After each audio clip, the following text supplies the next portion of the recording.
quick look at this beast of a kit that only the brave, only the brave. Yeah. Is that the 120 there, or is that just a bunch of runners? That's all you That's get only- to all. Exactly. That's all I could fit at the time. Fortunately, the runners were designed in a way that you could almost build. If you followed the instructions step by step, you would use up that runner, and then I had enough room. I put a new one on the wall. Yeah. But yeah, this is mostly just the wings and the cockpit and part of that. There's the leg section. There's a whole other section still in the box at that point.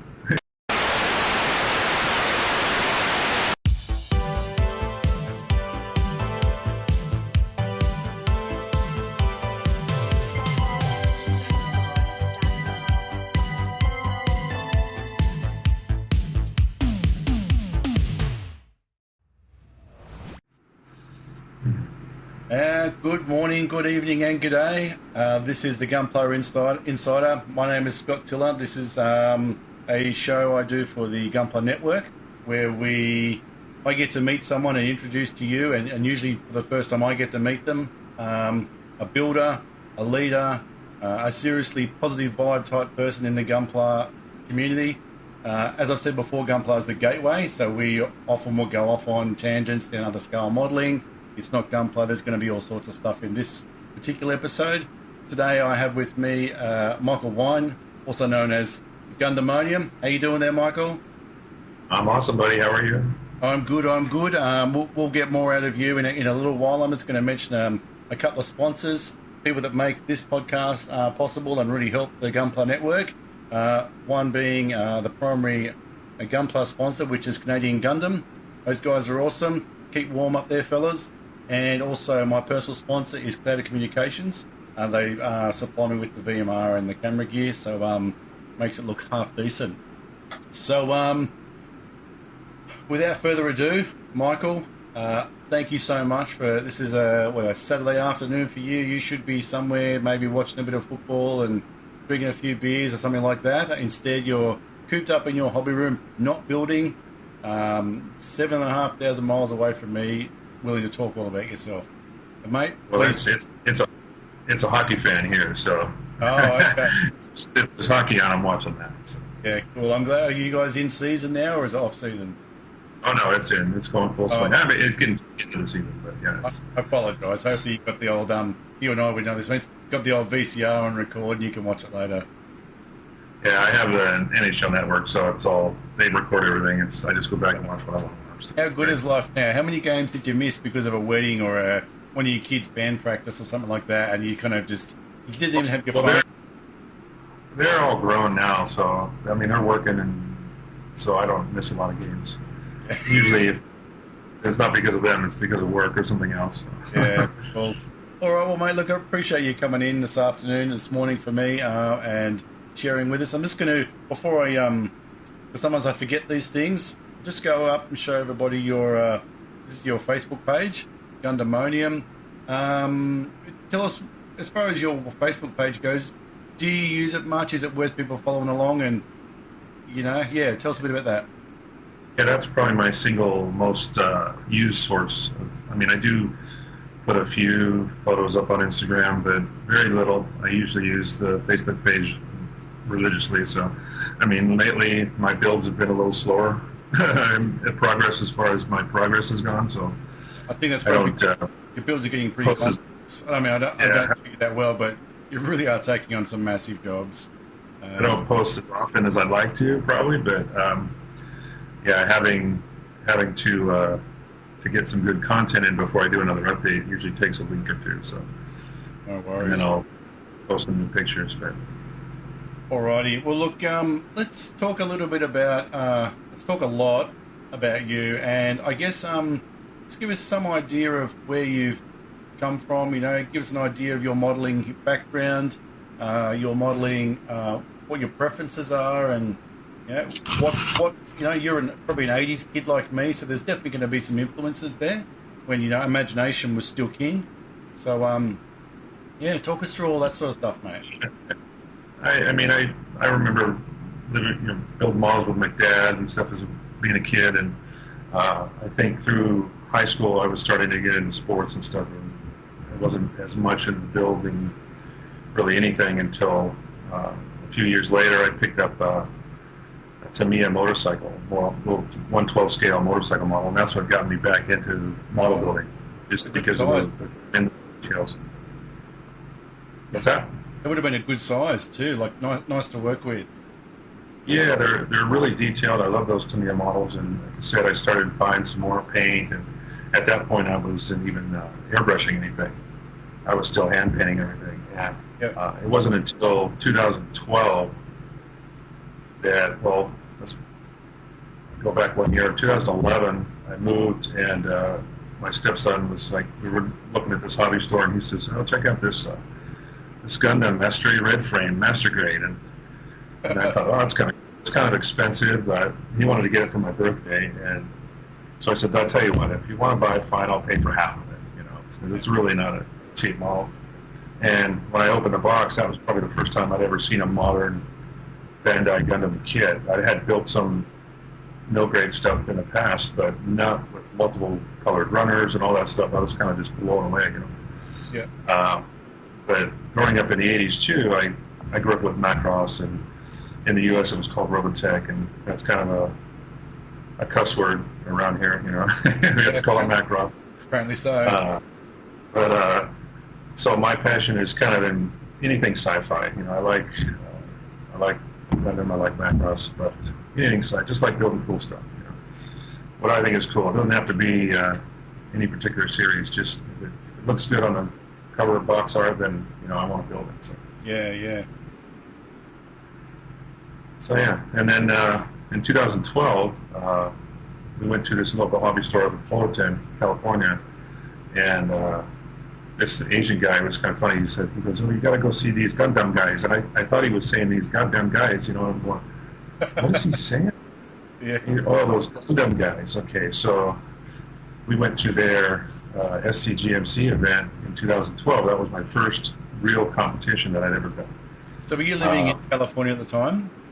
Yeah, I grew up in California, so this was, I've only been in Washington for 2 years now, so, but my entire life was spent in California, so we go to that competition, and I had all hand-painted stuff, and I met Dan and Angel and Clem and all the guys that were running that, and one of the cool parts about his convention is he likes to put on demos and the airbrush demos, and again, I had never airbrushed until that point.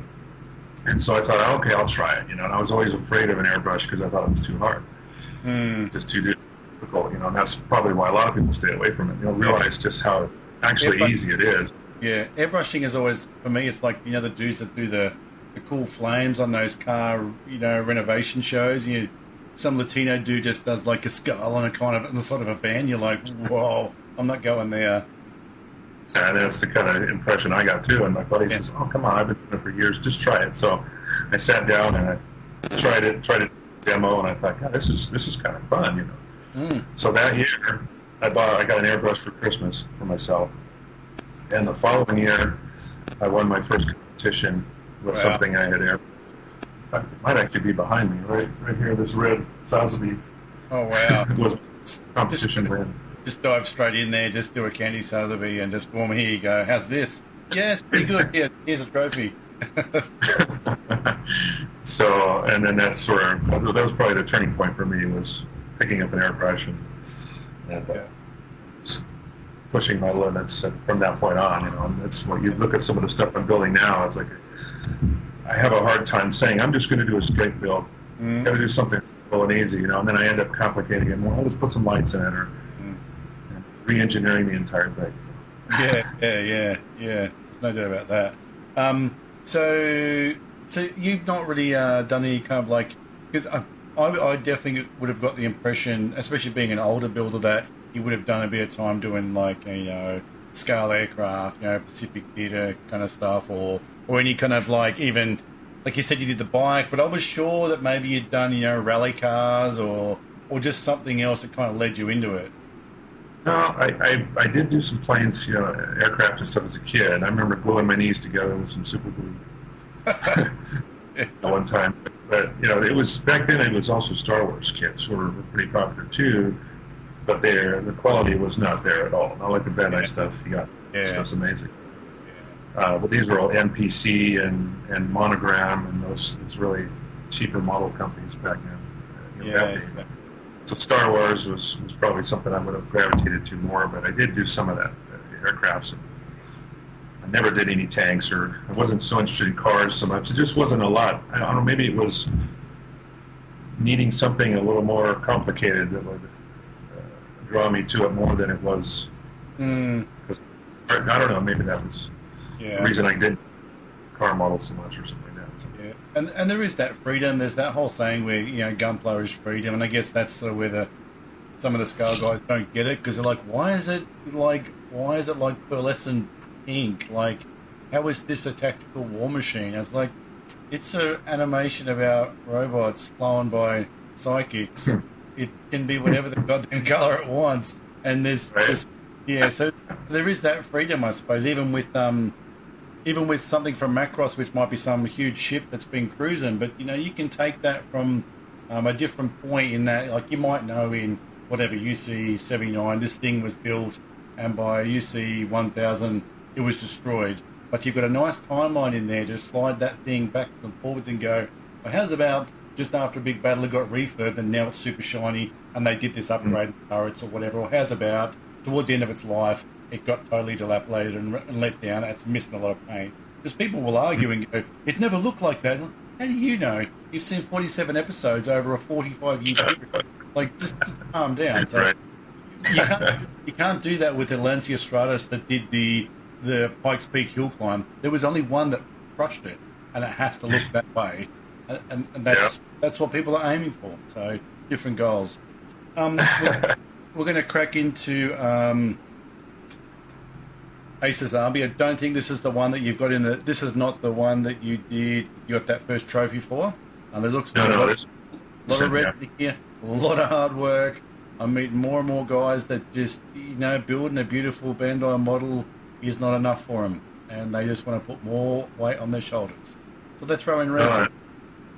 Someone approached me. Actually, the guy that made this dress-up kit, he wanted me to review it for him. So he allowed me to build it, and review it as I went along by the post I made. So I didn't intentionally, or at the time when I was starting this kit, I wasn't going to go in with resin. I actually only had the photo etch set for it. And then he said, well, do you want to do this? I said, sure. And then I don't particularly gravitate toward resin as much as some builders do. I'll do it time to time, but it is a tricky beast sometimes to especially painting, so that if you don't do all the prep work and you're in for a world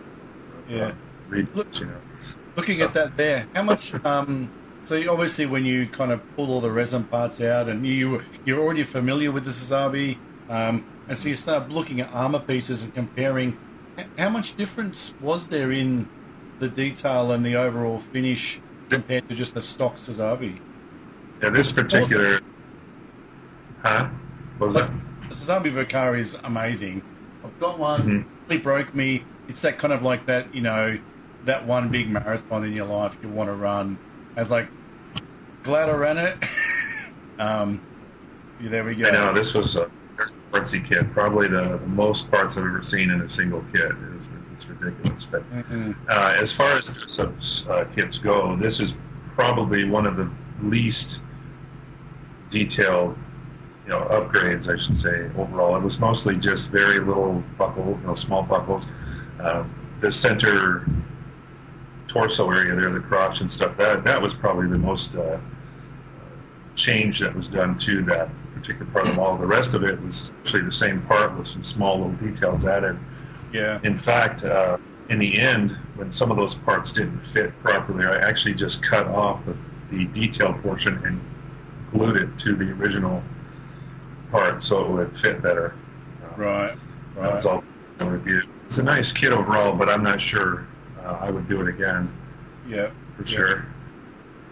Yeah, it's pretty amazing how the Sazabi opens up and gets angry. It's really rewarding. And the gimmicks really do work. Like, obviously you can't crank them out, and you do that too many times. You've got to be a bit careful with the way things open up and separate. But it truly blows me away that a model kit can do that. Yeah, and there's actually some photo etch you can see in the center back there of that photo. That was one of the first pieces I attached to it. It surrounds those little thruster valves in the back. Yeah, right. But there was quite a bit of photo etch that went on it. I didn't use photo etch for the tanks. It was just really gaudy and atrocious. Yeah. So I only used what I thought. Yeah.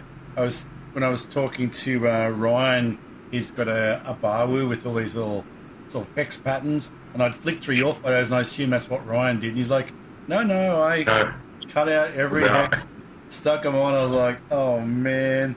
Do you have kids or what? Because, you can't do that when you've got children. I think he's got way too much time because he's pumping kits out for 2 weeks. It's like, I'm just going, man, I don't know how he does it. But yeah. I started doing that when I first painted this shield portion. I actually was cutting those out. In fact, we have the same templates for it. But a guy that was following my photos about it, he goes, "Hey, I sell these stencils in Canada, and you want some?" So I actually bought them, and they're amazing. They worked out great. So I had to repaint the whole thing.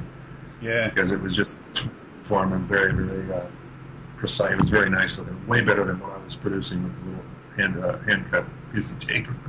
Yeah, and that's kind of like a sort of soft latex type material or something. Is it just sort of droops over the part? It have a mild adhesive on the back, so it will stick in place, which is kind of nice. And it is reusable to an extent. I think once you peel it off several times, though, you're going to kind of have to secure it away. Yeah, but I mean,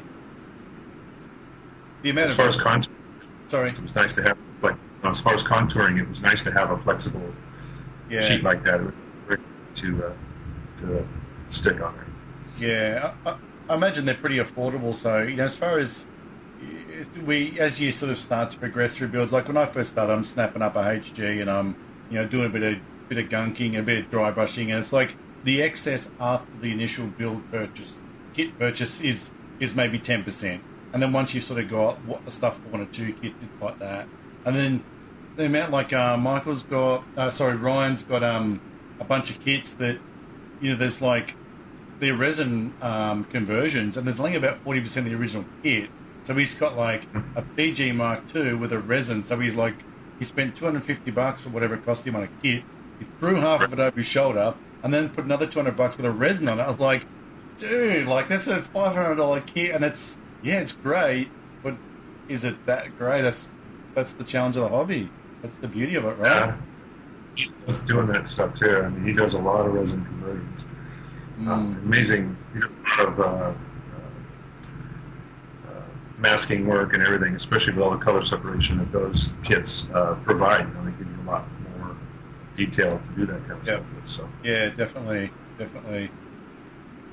Yeah, this is. Sorry. I also I forgot I had a detail up set too for this. Not just the photo etch, it was also some metal parts, beads, little bits and pieces to add extra detail. So quite a bit went into it. Add-ons, you're talking about the added extra stuff. Yeah, the beads were in black metal, and then there was some just various. I didn't use as much of those as I thought I would. Mostly just the fun. Yeah, there's certainly a skill to using metal parts.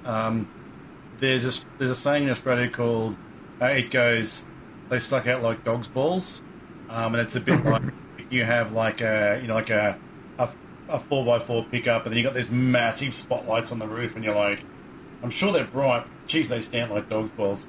There's sometimes some kits, and it tends to be things like Sazabi. People will go get metal parts, usually just thruster bells and stuff, and stick them on. And it's like, to me, I can tell you've stuck metal parts on what was actually a really good, really well built and painted plastic kit. And you kind of you remove the illusion a bit. And I always ask people, did you paint these? Or, like some people can blend them in if you use the right colours, but often it's such a shame. Beautiful, big and red, and you've used some nice metallics and things. Well, then you go boink, and here's these like Christmas tree lights. Just go and look at me. Yeah, this detail set had some. They weren't so bright silver; they were more of a smoke color. So definitely. It's kind of, and I didn't use some of the parts like that bell you're looking at the previous photo, in the leg there.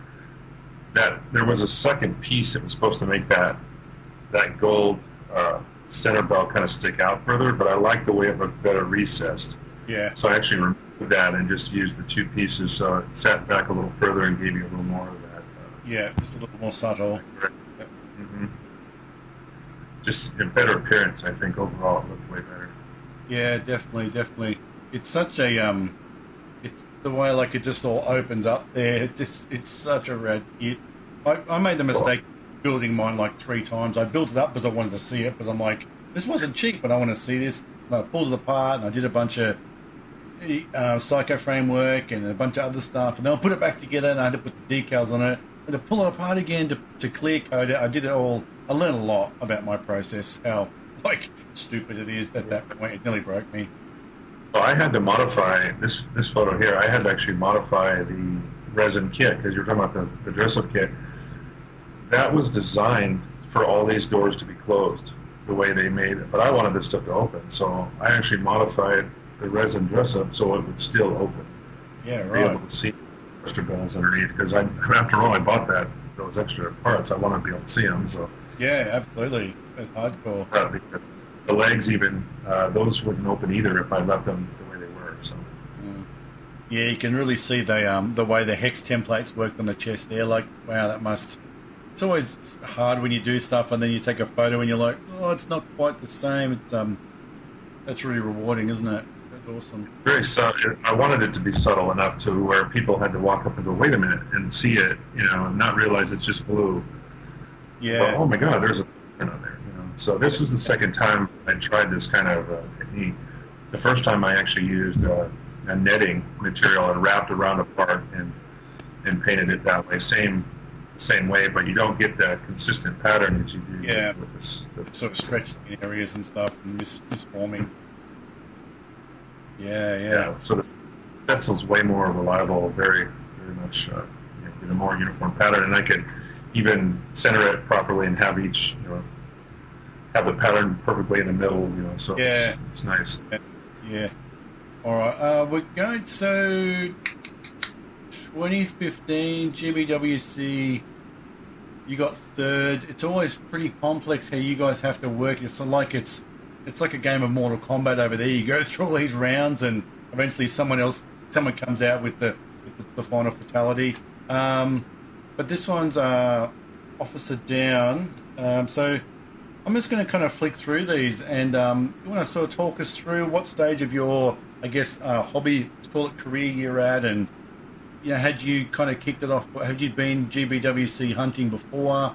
And I'm just going to kind of roll through these photos over and over again until you're done talking about it, really.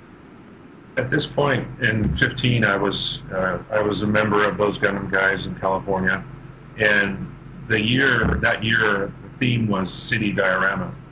So initially, I had started building this to be, or for that competition, not for GBWC. As it turned out, I started getting more and more involved. I started adding more parts, and I thought, okay, this might actually be a good entry for GBWC. So, having finished it in time for that, I entered it in 15.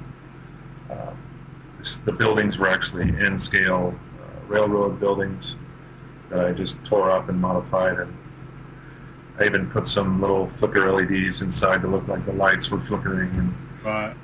So you said you went for N-scale, and what was this, a 1/100? Well, no. These were all real grade, 2 real grade Zaku's and a real grade RX-71. Right. I mean, And the tanks that you used, so what scale were they? That was 144. Those were out of the, what set is that? It's the Ground War set. Oh, really? Scale. In fact, those tanks were probably the best looking part of that whole kit because it Yeah. comes with a Zaku, and then it comes with two of these tanks and some of the other stuff. But I never used the Zaku. Once I built one of the real grades, I was just like, "There's no way." They're so posable and they're so much more detailed. And it's like taking a master grade and all the technology in a master grade and Yeah. cramming it into a 4 scale. So These come with the Zaku set, do they? I thought these were like an EFSF vehicle. yeah, but if you look at the box art, it kind of shows them. I guess we're fighting side by side, but there's Oh, another ground set that has a Gundam, a ground Gundam, and two of the hover. yeah, I've got that one. hover- Yeah, they're like the 18 round Yeah. type. So you just pick and shoot. You got to pick which one you want. I wanted these main battle tanks, so I Yeah, actually added that antenna is a piece of melted sprue. yeah. It's a technique that a lot of the aircraft builders will use for their wires. They'll take a sprue and light it with a lighter and then stretch it out. This little thin piece of plastic and then trim off what they want. Perfect, eh? Yeah. So, yeah, those tanks are cool. I only ended up using one. I wasn't sure. The design went through several iterations. You know, as I planned out the floor plan, you see some of the pictures of this where I had tape on my mat. That was the size that I was dealing with. So before I even started gluing it down to a base, I had to figure out where it was going to go because of the size restrictions that we have to deal with. Mm. So these buildings, were all like HO scale buildings that you bought and then started beating the crap out And of? scale is larger, just closer to 1/100 or 1/100. Yeah, the HO stuff, I've used some like cows and that, and I think it's like 1 to 87 or something like that, so it's pretty close. That there's a photo etched shopping cart. Oh, It's wow. so small. I even made those garbage bags. I took actual garbage bag material and put a piece of glue tack inside and twisted it up and glued it shut and then Perfect. trimmed them off to make these little garbage bags. But I think there's one more photo that actually shows a penny. It might be the next one, I don't know, but it shows a penny next to that little shopping cart.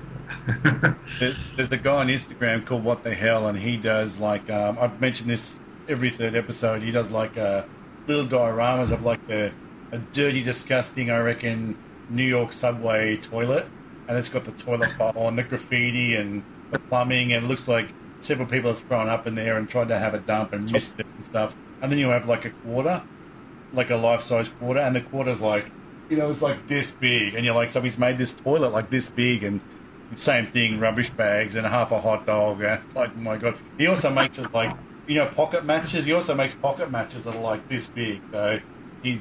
You know what? I might have come across one of his photos the other day. There was a little Marlboro cigarette pack on top of a fingernail. 172. Was that him? I think it might have been, 172 Marlboro packet. Yeah. No, that was. Anyway, let's talk about you, not that guy. The RGs are great, aren't they? I just recently did an RG.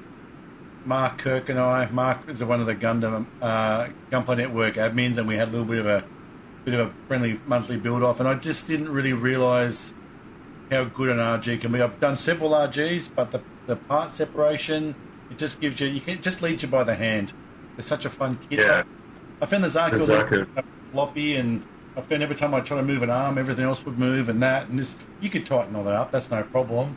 But I just kind of went. There's 3 different colours. I kind of went pile, picked 3 colours, put it all back together, and went, whoa, that was pretty good. Thank you. Yeah, I love those things. That's what they're so nice to use. And it's like I'll never. If I do a 144 again, it's always going to be a real grade. You get spoiled by that flexibility and the posability and all those things that come along with it. There you can see the light inside the broken glass there. Oh no, the Dodge Viper is looking worse. Yeah. Those came out. Those were perfectly clean cars when I got them. Those are 144 scale too. So I had to dirty it up and blow up the windows. Yeah. I don't know if you know. I'll mention this. A dude does a lot of cars called. I think his name's Jens Trenkle. He's on Facebook. If you don't follow him, I'll send you later.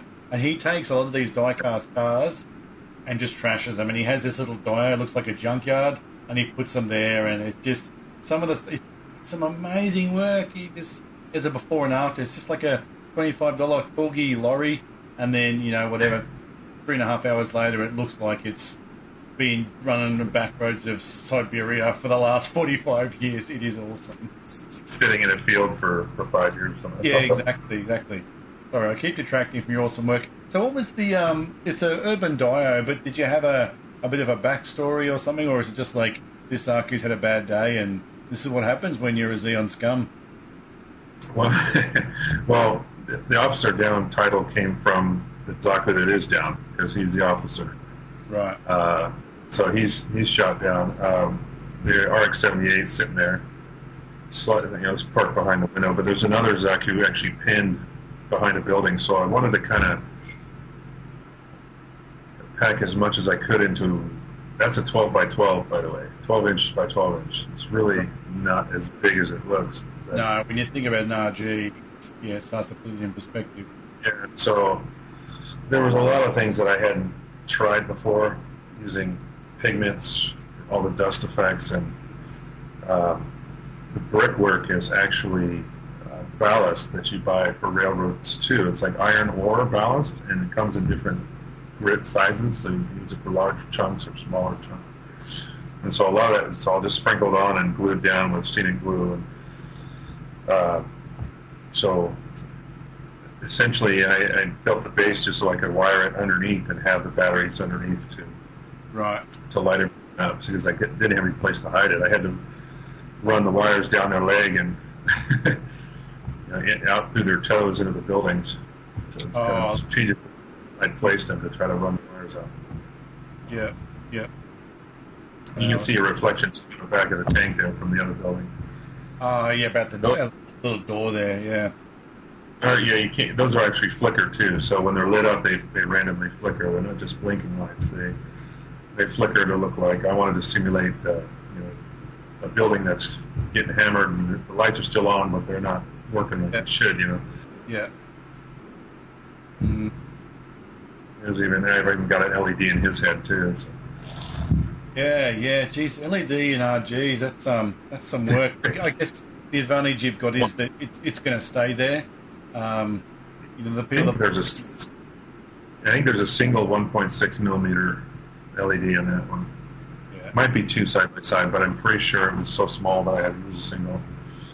Just not a lot of room. Unreal. Have you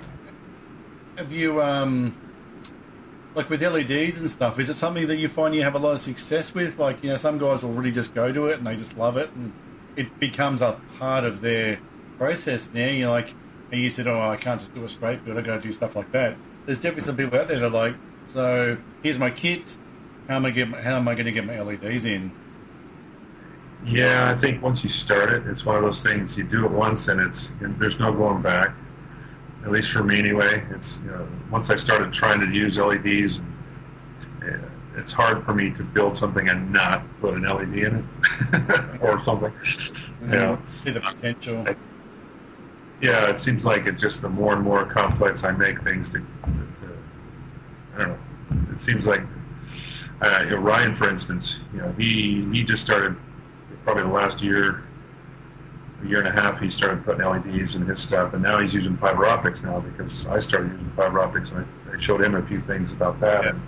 So he's using fiber optics, which allows you to use less LEDs in a project, because you only need one to light up how many fibers you have. So. Yeah. There's a Star Wars, I think it's a Destroyer or something. There's a guy, Playmo guy or something like. He does some really nice, easy to follow videos on YouTube, and he's got I'm not up to speed with Star Wars canon, but it's the pointy destroyer thing, and it's about the length it's about 6 feet long, and it's got a zillion lights. It's all optic wire fed through it, and it is bonkers. Yeah, those are cool. It's like wiring up a 12-story apartment. It's bonkers. Well, I did some fiber optic too, so. Yeah, okay. Will we see that? Have I got some of that here? The Macross, that's the SDF-1 build. Okay, good. Right, going to the, this is the Urban Assault Jester, another Dio, and then, So that was my 2000 That was not last year. I didn't compete last year. That was 17. Yeah, 17. Got it labelled as. A little bit of bar plate work going on here on the front skirts. I think bar plate for me seems to be. It's kind of bar plate and scribing seem to be the first things that someone would look towards when you're going to start modifying your kits. What are your 3 tips for starting to wear bar plate panels for someone that's never done it before?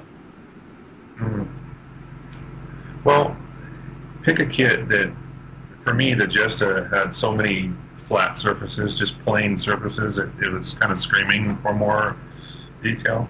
That's why I used the Jesta. I didn't have a real plan. I used some inspiration by Scratch Build Revolution, that actually uses a Jesta as their base model in that book.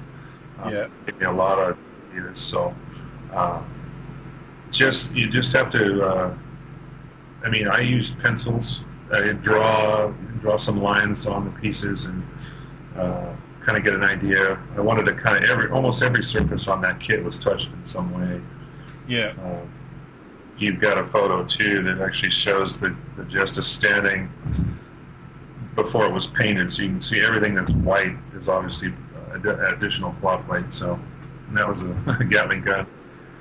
Kind of half scratched there. That's unreal. It was one of those campaign sets that just had a boring-looking Gatling gun, so I took the barrels off and actually made new ones so it looked like a nice-looking gun. And here's a prime example of a foot that was a foot, and now it's a ass-kicking foot. Yeah, those are some scribe lines on there too. So rather than a single piece or several pieces of plot plate, it's easier just to scribe your lines. I kind of gave them so it only sticks out really on one side. So it needs. I think looking at a GPO2 resin kit and the toe extends right out, and it just gives you that machine feel when you look at like earth moving equipment or a crane that kind of it goes right. I need to be still whilst I'm doing this, and so something like a Jester or a GPO just go fire a nuke. You get that real feel of like a firm foothold whilst it engages. Yeah, wanted something to. This build was again a city dial, like you said. More of my focus was on just the kit. I wanted that to be the part that the judges paid attention to more, because the first one, Officer Down, there was a lot of detail work done all over the whole thing, but primarily the judging. It's still a Gundam model competition, so I wanted them to look at the Jesta. It's supposed to be in this background, in this environment, but I wanted it to be the focal point. So, didn't spend as much time, I think, on the base itself. I wanted to make it look like it belonged there, but also I wanted it to stand out so they wouldn't be distracted by other little things. So, holy cow, dude! Like as we're going through these pictures, the amount of that's probably the one you're talking about. The amount of extra bar plate that you added. Incredible.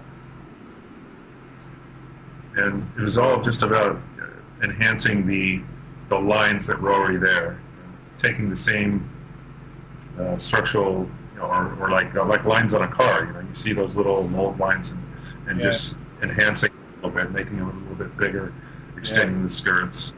Yeah. Like cutting certain parts down, trimming them down, and then making other ones larger. So the shield was probably one of the biggest mods of that, because I turned it into a bunker buster. There it is. Ammo box on the side of it, put a barrel down the middle of it. I even found some like 135 scale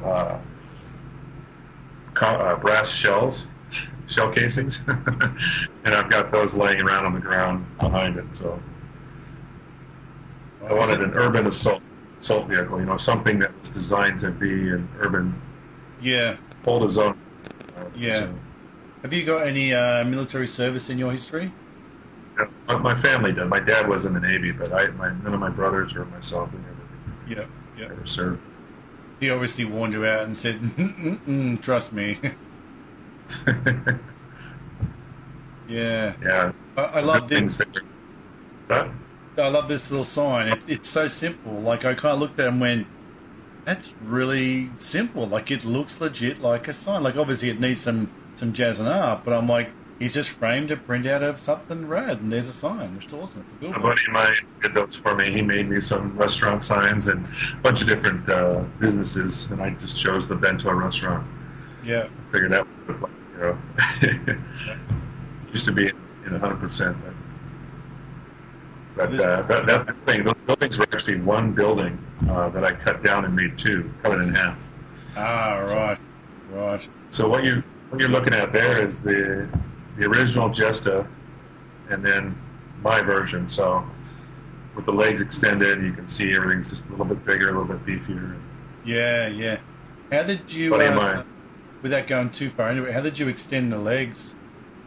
Well, they actually, it's designed into the kit. I didn't modify that at all. The thigh portion will actually pull up further to give the knee more of a bend. You do a full bend backwards. Right. So it just looked better to have him taller. Yeah. The way it was set. So I just left him extended. No, I guess normally you would probably have him shorter unless you're going to bend the knee, but No, with everything that I'd add, it was better to have him. Yeah. And you can see so much work, but what is really obvious is the amount of work you've done on the ankle armor. Like you've just hacked away, nearly half the armor there. I did cut it in half pretty much, and then I added claw plate to it, so it kind of gives it a more, Right. a little more texture there. Yeah. I didn't like the big clunky ankle pieces. They were just almost too big, really. Oh man, I'm about to buy one of these jesters. I really want one. I've wanted one for ages, and you're like, yeah, it's okay, I guess. You really want this one over here, to be honest. It's a nice kit. It really is a fun build, but it does have so much potential to do any modification to it. So Yeah. I mean, yeah. look at Child of Mecha. Tim, he just finished his stuff. That's crazy. Yeah, it's gorgeous. In record time too, I think. He's got a history of some long builds, so he kept that one pretty short by the looks of it. Right, considering. Yeah. Wowzers, man, that's really impressive. Thanks. Yeah, a friend of mine had his snapped together, and he goes, "Here, you can borrow it to take some pictures on it." Well, that's perfect. So now you can see the before and after. So. I just keep thinking of things, like when you see like an average kind of, I don't know, like a Mercedes. Then you see the same Mercedes like half an inch off the ground, covered in carbon, and just a street machine, totally beastie. Yeah, it came out pretty good. The Jester really is. Sorry. Oh, go ahead. That's okay. Go ahead. The Jester really is, like for me, it's always, when I look at everything I want in a kit and, in an anime mobile suit, it's always about War Machine. And the Jester is that really, it's unicorn, so it's pretty up to date.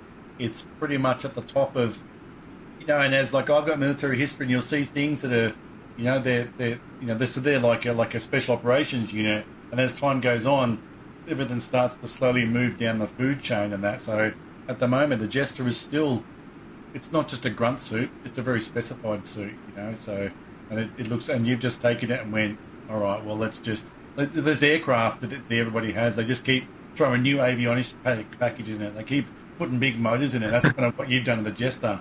You've just taken an aircraft and just said, okay, but now it goes faster, harder, longer, quicker, and it can destroy more. It's going to hold its own for sure. Yeah. And then I even modified the beam rifle to, for conventional ammunition. So there's a whole cut in the side where the ejection, the shells, what each like. And I just had a bunch of this stuff laying around. Those are really tiny shells. I cut the rounds off the end of them and then put them on, scatter them about. Did you have to paint those? No, they were brass, but I did paint the ends of them black to look like a hollow empty shell case. Right. Yep. That was about it. Where do you get your little transformer pack and stuff there on the top of the power pole? to make it There's that? an scale telephone pole. Just a lot of railroad stuff is really good Yep. for doing this kind of thing. It saves a lot of time on scratch building, I think. Yeah. Yeah, that was just a kit of some little N scale telephone poles and just drilled a small hole, and Yep. then I used nylon upholstery thread for the wires. Sure. The power lines there. Just have them laying down. So you say you really like N scale for 1/100 kits? No, N scale would be for 144. HO would be. I'm sorry, this is HO. I made a mistake. Yeah, this was HO scale. So Yeah. the bigger stuff. Yeah. Sorry, I made that. Yeah. Cool, I got mixed up. No, that's right. I'm easily confused. Trust me. So that's finished there, is it? That's the final product. True. Yeah, that's it. Mm. Yeah, you can see those larger shell casings laying on the roof there and behind the knee. Oh yeah.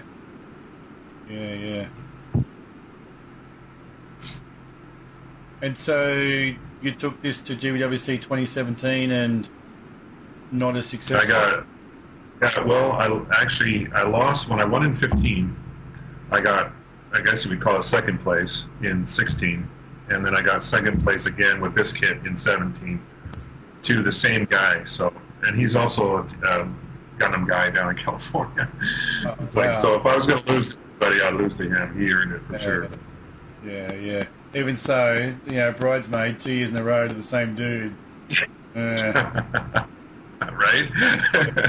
Yeah, there's a fellow here, James Denise. I think he's 2 or 3 times he's been runner-up to this, because Australia we just have the one big gig. We don't have to go through the whole qualifiers and stuff like you do. And James been like this close, I think maybe 3 times now. He's like, oh, what do I have to do?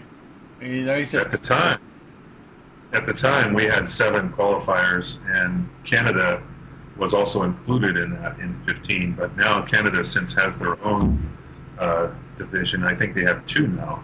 Two of those, and then Hawaii was also added to the North America one. So it's still 7, if I'm not mistaken. But, it's harder and harder to win because the level of skill, it's just come up so much. Everybody's building stuff that's so much better. It's so hard to win. Yeah. It'll be good to sort of see in a few years, who goes to Tokyo and who comes home. It was so close. Yeah. In 15, my passport was going to expire. I actually had to renew my passport, not knowing if I was going. Because I was like, well, I guess I got to get it, and I might get picked here. So yeah, that's positive thinking. But if I had to, I wouldn't have enough time because they don't pick the winner, or they don't announce the winners until shortly after November. So there was not enough time to get the renewal done and get a new passport. If December rolled around, we had to get on a plane. So yeah, right. All right. What are we going to do here? We're going to have a look at. All right. We'll save your favourite till last, but we'll take a quick look at how this beast of a kit that only the brave. Only the brave. Yeah. Is that the complete there, or is that just a bunch of runners? That's all you get to fall. Exactly. That's all I could fit at the time. Fortunately, the runners were designed in a way that you could almost build. If you followed the instructions step by step, you would use up that runner, and then I had enough room. I put a new one on the wall. Yeah. But yeah, this is mostly just the wings and the cockpit and. Part of that, there's the leg section. There's a whole other section still in the box at that point where you're looking at this. So as I continued through the snapping part of it, I would bring out more runners and put them on the wall. But that usually I can do an entire master grade on that wall, but there was no way I could fit it all with this thing. It's an awesome idea. Awesome idea. I've got kind of little boxes I've made, little runner holders, but to have them all right there like that, that's an awesome idea. They're within reach and they're off the bench. You don't have to. Yeah. I think a few people have mentioned that maybe this kit, it's not as clean as a regular Bandai. It takes a little bit of extra work. What's your opinion of the kit so far? Could it have been better? Yes. But I always tell people, it depends on what you make of it. Yeah, it could have been better, but it's a large scale and there's limited production, so there's bound to be some areas that need attention. I think by far the best part of this kit is probably the cockpit and the pilot. There's just so many sink marks and things that normal kits, Bandai even has sink marks in their kits a lot of times, but these are just a lot larger because of the scale. So there's a lot of prep work. In fact, that's what I'm in the middle of doing, is just fixing all of these little things before I start putting it together permanently and painting it. I also did some additions that you don't see here, like this picture here. The booster section, like the smaller Hasegawa kits, have the missiles. The missile pods are open, and you can see the missiles ready for launch in that left-hand side pod there. So I wanted to add those details. So I actually cut those doors out and scratch built some torpedo tubes in there with those missile launchers, I should say. Oh, wow. And that's a prime reason to go and follow your Facebook page and watch it sort of progress as you're hacking this thing up. See those things. So there's just a lot of sink marks, a lot of things. But also I'm going to be putting fiber optics in the cockpit and LEDs and stuff too. So whenever you do that to any kind of a kit, you can't just follow the instructions one step at a time, because now you've got to re-engineer how it goes together, because you've got wiring and lights, and you can't just, if you glue it all shut, there's no way to get into there and install those things. So that's what probably takes me so long, is that I have to sit down and think, okay, how am I going to do this? How am I going to power this part? Where am I going to run the wires? Whether I got to modify something, and the extra time it sometimes can take a lot longer. So because it's really a basic, it's not that complicated. I'm sure you would have seen that. Like, I think it's about a 1/5 Macross cockpit. It's like about, not sure if you can sort of see my. It's like about this long. You can put a very, very small baby in it. It is, and it's all screens and like a working radar, and there's like a little anime video playing and stuff. It's bananas, eh? It's a real expensive radio, I think. It plays music. Yeah. Alarm clock. I actually took pictures of that because I want to light up the console too. So I'm trying to figure out how to cut that out and put a clear piece of glass in there. The kit comes with a clear piece of glass, but it's made to have like a decal behind it. Right. But I want to have that backlit, so I'm still trying to solve that problem. So it'll get there. It'll get there eventually. Yeah. Now, which was your favourite? I just want to sort of like finish on a bit of a bang. We'll have a quick look at your other builds, but we've still got I've got here the Super Strike Valkyrie and the SDF-1. So which one did you want to finish on out of those two? Which was your favourite? Well, let's do the SDF-1. That's more current, and that's the one I put fiber optics in. So okay, we'll have a quick squeeze through. You've got a few what you've called other builds. Or just What do we got here? That's the 5-star stories. The Bang Doll. I have no idea what it is or where this is from. Can you fill me in on this?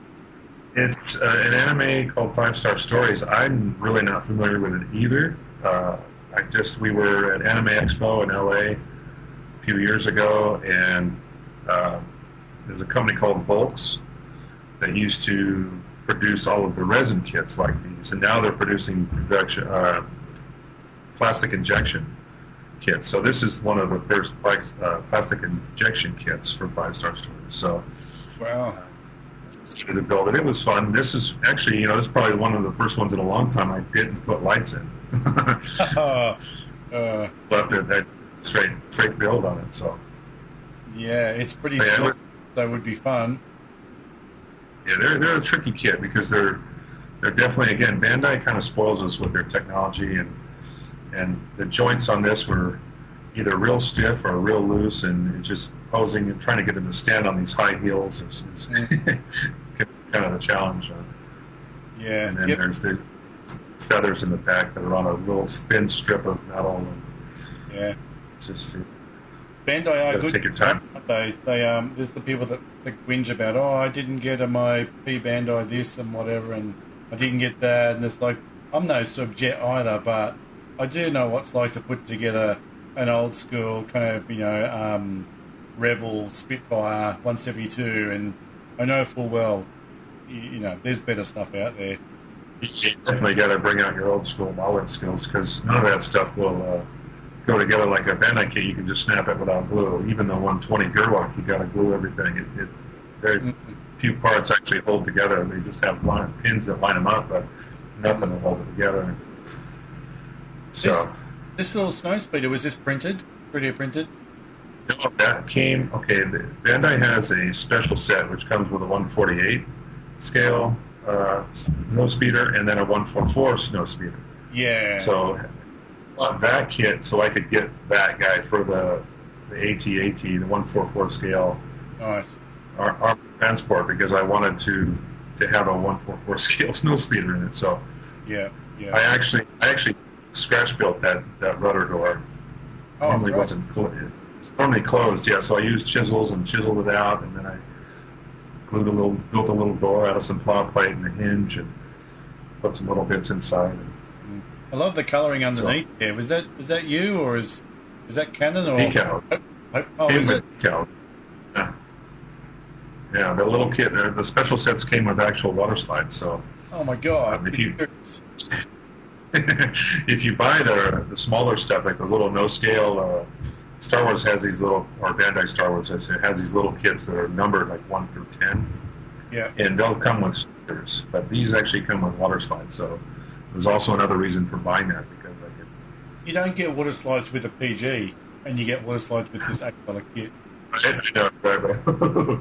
It's nuts. Anywho. So I didn't have to paint all those markings, which made it a lot easier. It's such an iconic scene, isn't it? This whole one of these getting taken down. It's as soon as you see a snow speeder and you only get to see a little bit of an AT-AT, and you're like, oh, I know where he's going. It's just everybody grew up going, that was awesome. Yeah, I had an extra piece of fiber optic from another kit, actually from the Elin Cassatria that I built years ago. It came with fiber optics for these Gatling guns or some. So having an extra piece of that, it made it perfect to mount the snow speeder on it, so it looks like he's swooping around, flying around. The fiber optic that you use, it's solid. I've done I'm in communications, so I've worked with fiber optic, but usually like very, very fine. But how do you get it to sort of stay like in that position? That thing's going to weigh 30 odd grams or something.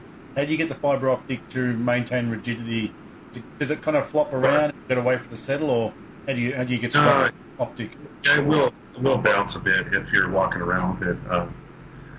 I just had to put it in place and then kind of had to position it. I guess I drilled a hole at an angle in the wood block that it's sitting on. Yeah. And then I inserted the fiber optic. I kind of see where it rested, and then glued it in place at that point. So I knew that it was kind of at the right angle. Yeah. It's tied some nylon thread around his legs. Yeah, and how did you get the nylon to stay? It's kind of floating in space, but as he's come in for that turn, there's a little. He's obviously his turn rate is higher than the deployment rate of the line. There's a little bit of slack there. So how did you? Is that just hanging there, or how did you get that kind of get that shape? Just it's hanging there. In fact, those little waves are produced by the spool that it was wrapped on. But the reason this works is because one of the scenes from the movie where they're showing the speeder flying around the legs, you can see the cable kind of flopping in the as it's unspooling. Yeah, it's up and down as the slack is being spooled out. So it worked. It wasn't intentional, but it kind of worked that way. Yeah, that's brilliant. It's those. I always say it's those moments in time. That is motion right there, just a snapshot. It's how it needs to be. I mean, there's the pose he's standing there looking tough, but when you've got action and you want to take someone back to that moment when they first saw a snowspeeder take down an AT-AT in Empire Strikes Back, everybody just gets transported straight back there. Yeah, there's a little LED in the head of the AT-AT as well, so lights up red in there. Yeah, and you can still see them freaking out in the kit, right? One damn LED. Yeah, at least one in every. Yeah, that's right. Yeah. Good stuff. So I think you've done the Millennium Falcon as well. Yeah, that was a commission build actually for a guy in Canada. Oh, he's lucky. Yeah, I wanted to build one, and I just couldn't swallow the price tag at the time, and I was like, man, I really would like to try this. So then we go to a competition one day at the local little store in Washington here, and the owner came to me and said, hey, there's somebody that wants a commission for a Falcon. Are you interested? So he gave me his information, and we talked, and he bought the kit and brought it to me. And he was working down here in Washington, down in Seattle area, before he had to move back up to Canada. So, and it's only about a couple hours away anyway. So he brought the kit to me, and I said, I'll do it. This was it. He wanted as close as he could get to the movie replica. So I tried to reproduce it as best I could to the photos that he provided. And ultimately he was very satisfied.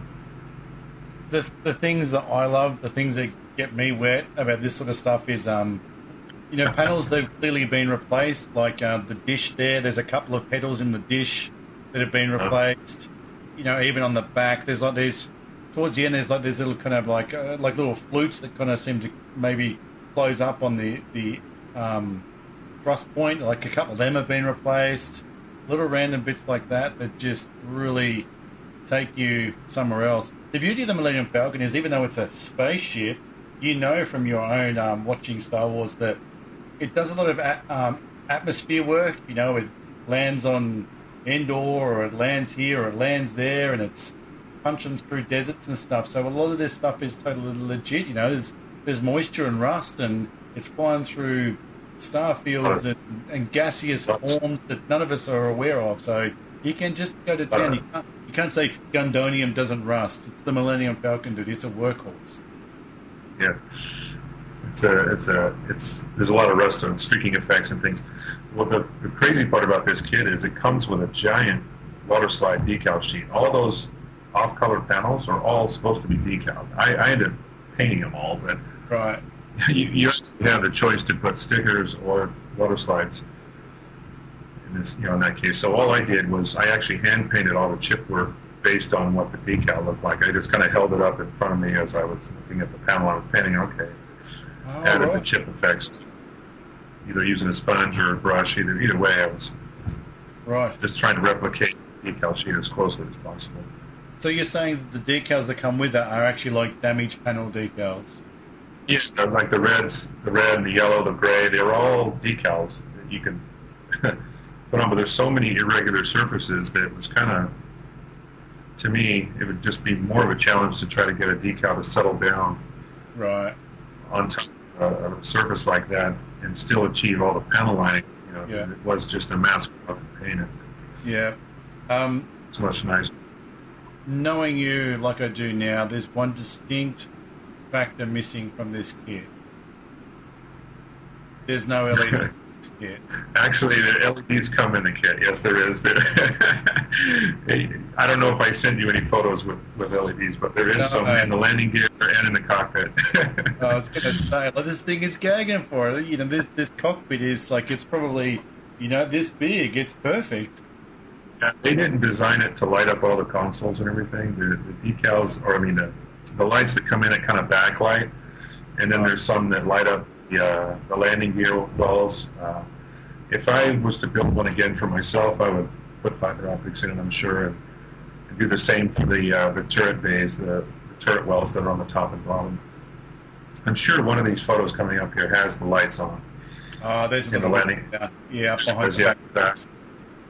And then I think there's one more that actually has the underside where you can see the landing gear. So it's a pretty added hydraulic lines to the landing gear too. It didn't come with it. Yeah, looking out there, you've definitely done a lot of work. But I think even someone of my level, like if you sort of get the kit and give it a bit of a wash and go for some panel lining and like you said, just paint those areas instead of decaling them. You can get a really great result from this kit, hey? It just looks more natural. There's too many little surface details on there to put a big funky decal over the top of it and try to get it to wrap around. Yeah, definitely. Yeah, it's on my list, but like you said, it's a pretty penny. But I get a birthday and a Christmas a year. Who knows? Well, we have a standard version now that doesn't come with the LEDs, so it's a little bit cheaper if you want to put your own in. You can do your own wiring. The only main difference between that one and this one is the glass piece that goes in the main engine deck is clear on the lighted version. It's blue in the standard version. So this one was supposed to replicate the New Hope Falcon. So it's strictly on that. All the newer movies, it kind of had a bluish hue to it, so they changed that. But in the first movie, and it also only had 3 landing gear versus all the later movies, it had 5 landing gear wells. So that was another big change that they made through production of those movies. All right. Well, every time I see this, I get closer and closer to shelling out for it. I'll definitely keep that in mind because the original version was also the lighted version comes with photo etch. Those round engine covers are photo etch. They're actually see-through photo etch. It's really nice. It's a small photo etch, but it does come with some good additional stuff you can put on there. Otherwise, you're just putting plastic, little circles on there with the grid pattern on. You can't actually see through them. Yeah. There's. And is the battery location and the switch easy to get to? Like, do you have to pick it up and pull it apart to get to the switch, or can you kind of walk into your room and flick it on and stare at it for a bit? The entire engine deck, that section, is kind of like roughly a triangle. That piece comes off, and the whole battery pack and everything is behind that. So it's not very hard. You can see those hydraulic lines too that I added to the landing gear. Yeah, beautiful. They do look good. So that top portion there, that you're above that, the whole engine deck with those big circles on it, well, that whole piece comes off. That's where the battery's behind that. Right there. Yeah. A couple of little 9 volt, not 9 volts, AAA or AA batteries. Easily accessible. All right, we're going to get on to. I paid for it too, and I got to build it. I got to build a kit I wanted to build, and I got paid to do it, so it's good. Yeah. Absolutely. Well, look, we'll have a look at the Valkyrie first, and we'll finish up on the SDF-1. So, just tell us a bit about this as we sort of flick through it. Obviously, Macross is a big part of your hobby. And I've been on a kick Macross lately. This will be the second, the one I'm doing now, it's the second one in a row. Normally I try to do something different every time I pick a new model. But this was originally built on a Dare. I had a friend of mine who told me that this kit was too heavy, it would never be able to be mounted to a launch arm. And I said, I'll do it, I'll figure it out. So I started building it, and again, this is a lot of LED work, no fiber optics, but complete scratch built launch arm, 18 LEDs in the Valkyrie, and then 12 on the base. I used 2 10mm really strong magnets on the backpack to hold most of the weight, so the Valkyrie would actually snap onto the launch arm. Right. And then, so again, this is one of those things I was talking about earlier. When you build something like this and add LEDs or something, you have to completely re-engineer the way the kit goes together, because it just wouldn't function. You wouldn't be able to do what you're going to do if you just followed it through the instruction booklet. So all these individual sections were painted and built separately and then assembled at the end. So. Yeah. Do you find that you have to make compromises where you might have to channel out areas for wires to get through, and then you've got to kind of reinforce in other ways because all of a sudden you've taken out like a wing rib and now it sort of flops, or does it generally it holds up pretty well?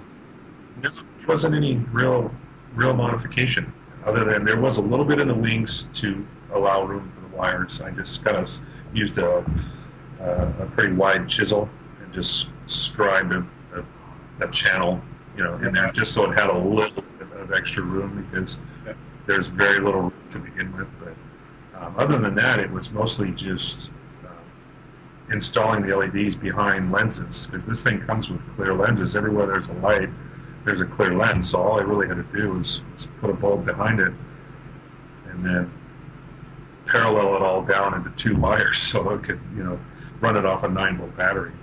Yeah. There's a lot of test fitting involved. This was test fitting the launch arm to make sure that it would sit on the backpack properly. And those pins are functional. That they lock into the sides of the boosters there, so it doesn't spin. So I had to drill holes in the side of that too.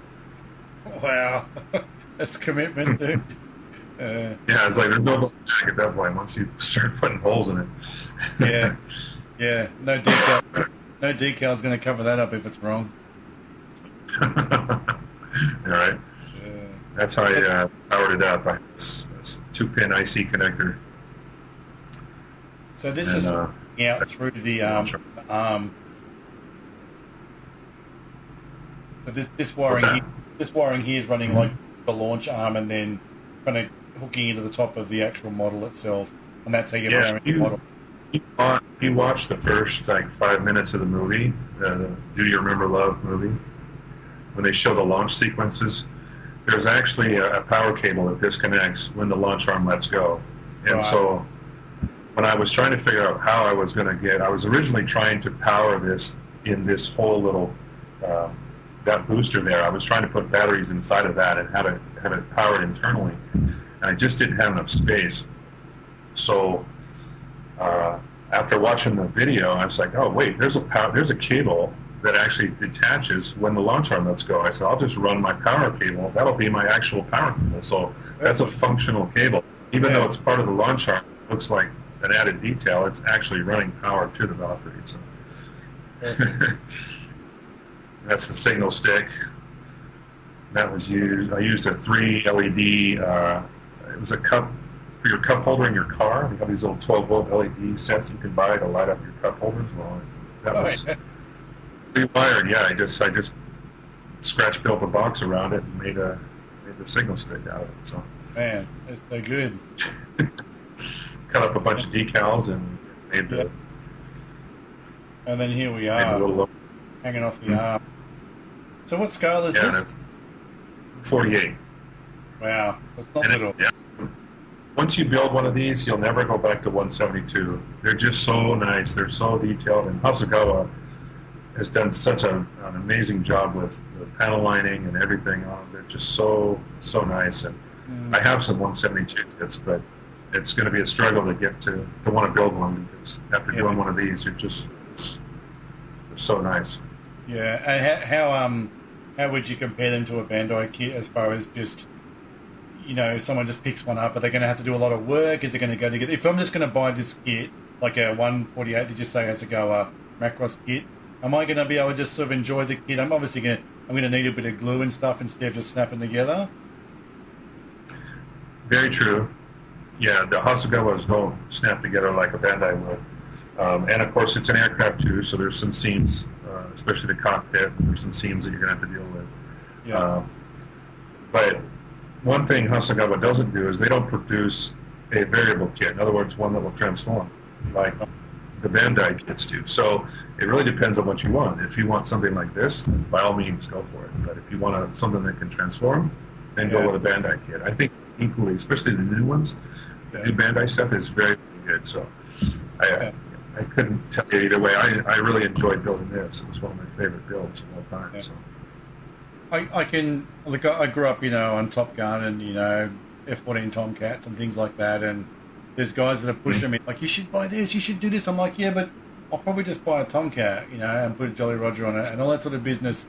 But I do see, I guess I'm holding off because I'm a bit stubborn, and eventually I'll get around to it on my time, not because they keep pushing me. But the Bandai Macross stuff, I can deal with it when it's a jet. As soon as it's got its big chicken legs hanging out and arms, I get confused about the purpose. I'm like, can't it just be a robot then? Why does it still have to be this? But then again, we have Gundam with long-range boosters and the Transformer stuff, so I can see beyond that. But the Bandai Macross stuff, is it worth having a look at? Absolutely. Absolutely. They make some very nice kits, too. I have a few of them, but I just haven't built any of them yet. I got so much in my backlog. It's kind of hard to figure out what next, so... what scales do Bandai do them in? Say 100. They don't do 148s. They'll do 172 and 100. I think they do 172. Is it you kind of have it to scale with the 100? The 100 would be alright, but then you can kind of put it in scale with your MG builds and things like that. Yeah, right. Exactly. That's why I was looking at those little tanks in your first Dio, the opposite down. I'm like, I always want, even if I don't paint them, I have little dudes all over my display so that I can kind of look at it. And especially when my mother-in-law comes, she goes, "Oh, they're cool guys in suits." I'm like, "That's 18 metres tall and 60-ton woman." Jeez. See the little dude? Yeah, exactly. Exactly. Oh, mate, super impressive. I think most of my builds, especially Gundam stuff, is always weathered, and I don't do plain builds all the time, but I kind of go back and forth. But in the end of the day, I always think of these things as 60-foot war machines. They need to look like they've been out in the field for months, and just getting punished. So. Yeah, I think you have a lot in common with Aaron Simons, whether it has. He was the GBWC winner last year in Australia with the hammer. I think you and Aaron have a lot in common. So if you're ever in Australia, make sure you catch up with that guy and have a beer. He's a fantastic guy, but I think you have a very similar mindset. He's also done a Millennium Falcon, definitely to the quality of yours there. I can use some of his quotes. Yeah.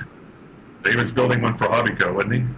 Yeah, that's right. I mean, I know he did last year. He did his GBWC and a bit of a break, and then there was a couple of kits that sort of Ryan's like, "Oh, do you reckon you could just knock these up for GBWC for display?" And he's like, "Yeah, sure." Just thought I'd take a break, but why not? Just that easy, yeah. A couple weeks, right? That's all you need. But that's exactly right. You'll watch him build like a MiG-29 or something, and just over about 3 or 4 weeks, it goes from plastic kit to boom. And there's layer upon layer upon layer, and his workflow and his processes are he's just doing it with his eyes closed and one hand behind his back, and it just must be such a... He does. Yeah. I don't know how he does it so fast, No. So we're looking at, talk us through this. We're looking at, is this the SDF-1? Yeah, that's one of the ARMD launch vehicles that, it's like one of the arms essentially of the SDF-1. And this is looking at the underside of where the fiber optics come through. This is where it's all closed up. And so you can see the fibers sticking through the holes in the top. And so you have to actually leave them up about, I would say, at least an eighth of an inch or so, maybe, because when you paint everything, it's only at the end that you'll clip them off, and then you have your nice lights on the surface of what you're doing. So this was my first attempt at fiber optics too. And, so you had to go through like a pin vise and sort of select your holes and everything and map it out yourself? I didn't have there wasn't any set places to put the lights. I just drilled them where I thought they looked best. I wanted to have a lot of lights in certain areas and not so much in other areas, but I didn't want it to be covered in like a porcupine full of lights either. You needed to see the ship underneath it. So you kind of get an idea of how that works. And then, like I said, once you paint everything, then you can trim them down to deck level, and then you're done. So that's the last thing you do is cut all the fibers. And so it's definitely a learning curve for sure. I had to watch a lot of tutorials on how to put fiber optics, and I probably should have picked an easier kit to work on. This is, again, another Hasegawa kit, but it's a lot smaller than some of the big scale stuff you see like Star Trek and stuff like that, so there's not a lot of room inside of it. It was very hard for me to get everything packed in there, plus you got LEDs inside that are lighting everything up from all these fibers have to come together and be harnessed into one central location for the bulb to be light up. So I'm not sure if I've already asked you, what scale is this? 1/4000. Yeah, It's that's a big like, chip. how long is it in real world terms, the model? It's behind me, actually. It's about 13 inches, maybe. Oh, this one up here. Holy, that Yeah. really gives you an idea of like how tight and how confined your space was and fiddly it could be. And did you ever Yeah, get these. where you kind of like, I just got to walk away from this for a bit and just like go for a bit of a walk? I'll tell you, again, this was my first attempt at fiber optics, so I did make mistakes. In fact, the first time I started gluing them in place, I used the wrong kind of glue, and it was actually attacking the fibers. So after I had heated them up and bent them in place and had everything going, they started breaking on me, Oh, snapping off. So I had to basically push them all out, drill them all out again, and reinstall the whole set of fibers on one side because I I used a CA glue when I shouldn't have. So yeah, and it kind of made them a bit brittle and yeah. very yeah, you've got to heat them up too. So because when you're using fiber optics, you use a heat gun or a hair dryer or something, so you can form them and shape them and put them where you want them inside the ship, and then once they cool, they'll hold that shape. So Yeah, right. you're not doing fibers just hanging out everywhere. It's just too much to do. Yeah. So it does help to heat them up. Yeah. I've worked with fibre a bit, like I said, in communications, and the bend radius is sometimes a little bit. It'll just bite you. You think you're good, and then Snap. darn it. Yeah. So I have a like pretty hot heat gun. It's probably too warm. I have to be careful with it because it will melt them really quickly if I'm not careful. So, but You have to be careful what's in the blast radius when you kind of just hit. yeah, just barely going over it until they start to move. You can kind of see them starting to move, and then you know you're good to give them a tug. Yeah, Put them, shape before they cool off. So the arms on the side, the launch decks, do they kind of come out and then swivel up, or do they sort of stay vertical? Well, this is the mothership in the Macross series. It does transform into a storm attack mode, which would look more of like a humanoid type shape. So what those arms do, this kit doesn't transform, but if you watch the film, you'll see what I'm talking about.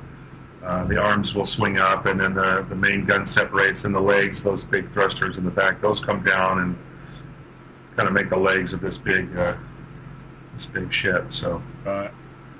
this also has a photo etch set as well. So there's a lot of little, like the antennas on top of the command center photo etch. There's some photo etch in the back. There's lots of little details that were added to it. So it was pretty nice. So would you say Those red lights. Sorry. Huh? There you go. Those red lights flash at 1 hertz too. So Right. I wanted to have it blink. So everywhere there's a gun or any kind of a cannon on the ship, I wanted to have a red light blinking. Wow. Pretty impressive, huh?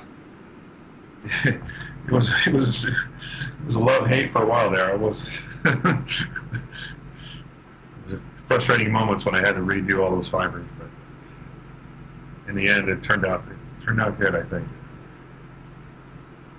Well, you've got some audio in this. Oh yeah, I was playing the movie in the background.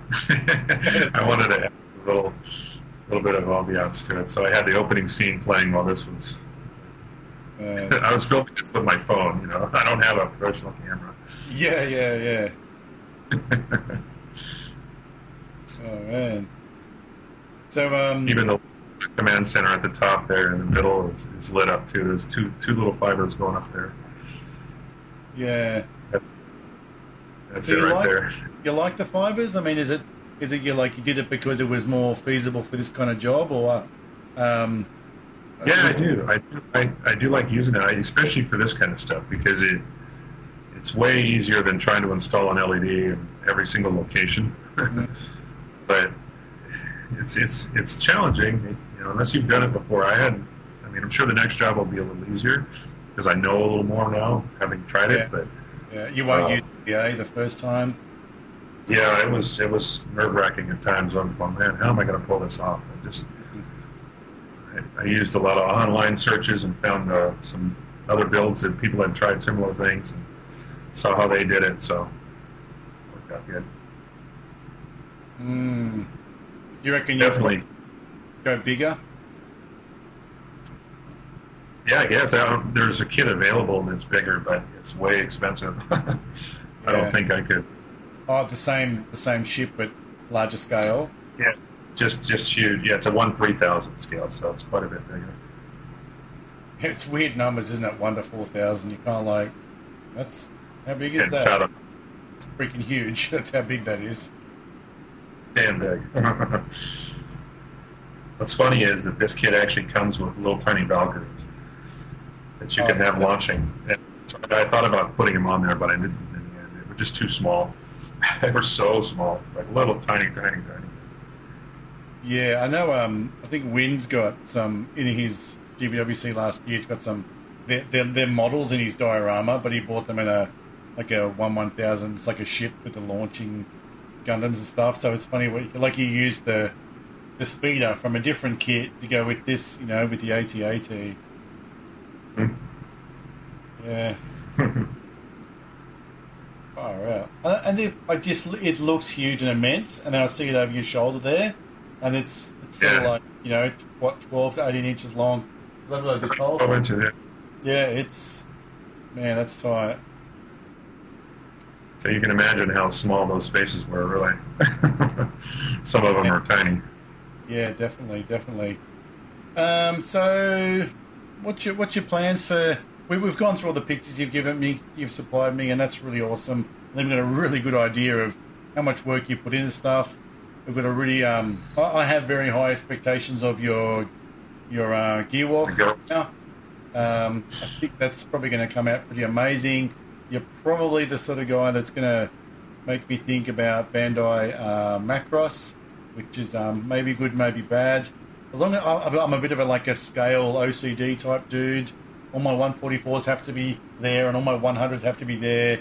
And so if I get any Macross, it's going to have to be 1/100, so it can kind of be near that stuff. I'm definitely going to get some of those little battle tanks from that Zaku Ground War set. Yeah, we doing a Star Wars Gundam crossover, recreating where the Falcon was, in some kind of a launch bay or hangar, and having a couple of Gundams walking back and looking over like, are we on the right set? It almost like a film set. Who's the new guy? Yeah, what's this going on over here? Yeah, exactly. Stormtroopers staring at him. One idea I've had, and I probably shouldn't tell the world because maybe it'll get me a trip to Tokyo, is doing a GBWC entry where it's like an anime, but then there's it's like a film studio. So you've got the Gundam there, and the people walking around. Especially Wynn's very inspiring because he has the little figures and he does this and that and the other. Right. So if anime was real life and the Gundam were real and stuff, and it's just like a general Saturday kind of sitcom type or whatever, drama, sci-fi. With Netflix these days, it's impossible, so you never know. It'd be kind of funny. Like breaking the fourth wall, is it? Coming back that extra level. But anyway, so what are your plans for this year, apart from spending your life building that gear walk? Are you GBWC again this year? I don't know. If I do GBWC, it'll probably be an online entry. I'm not sure I'm going to fly to LA again. That show down there, it's a madhouse. It's just getting into the building is so hard, and I'm not sure. I look at lately. It seems like what's winning is kind of more of an art exhibit more than it is like what we were talking about earlier. These are 60-foot war machines. That's the way I see it. That's why I like to build. But yeah, it's gone to a very artsy kind of theme. It's more stuff that qualifies as on that lines. I think I even saw one of our North American winners had a high school class ring around the ankle of his kit, and I thought, you can't call that armor. It's jewelry. Yeah. Anyway, but we'll see where it goes. How I feel as the year goes on. It's still early, but my focus right now is on the Gurlock. So I guess that for me it looks almost like the Golden Demon, which is the Games Workshop, with the tabletop miniatures. sometimes it can be, especially when you got some demonic Shinmusha type looking Gundam, and it sort of just looks like a warrior in a demon fatsuit to me. So I can totally hear where you're coming from. I'll give you an opportunity now. I've got your Facebook page up, but yeah, just to kind of call out, shout out anybody that you really think is doing a good thing in the community or has helped you, or where you'd like to draw attention to, because that's really what Gunpla Insider is about being positive, and there's always someone having a whinge about something, no matter which hobby you're on about. So if we can outnumber that, then that's our job's done here. So yeah. Well, like I said, I think what the turning point was for me was meeting those Gundam guys. I can't say enough about them. They're a bunch of great builders. I think that was a turning point. When I started airbrushing in 2013, and